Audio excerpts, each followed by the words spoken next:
বন্ধ হয়ে যায়।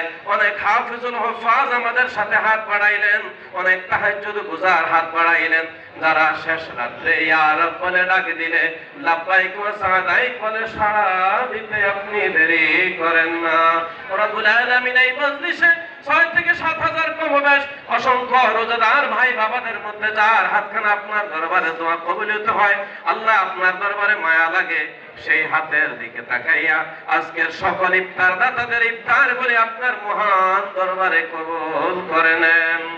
রব্বুল আলামিন দোয়া দরুদ যাহা কিছু পড়া হলো বলতুরি মার্জনা করে সওয়াবের হাদিয়াগুলি ইমামুল আম্বিয়া নবিউল আম্বিয়া হুজুর পাক সাল্লাল্লাহু আলাইহি কদম মুবারকে এই মুহূর্তে যে সকল উমরাকারীরা জিয়ারাতকারীরা মদিনার উপকণ্ঠে এসে সোনালী জালি ধরে ধরে যারা এই মুহূর্তে সালামে রত রয়েছেন, তাদের সালামের সাথে আমাদের সালাম বলে রওজা পাকে হুজুরের নূরানি পাক কদমে কবুল করে নেন।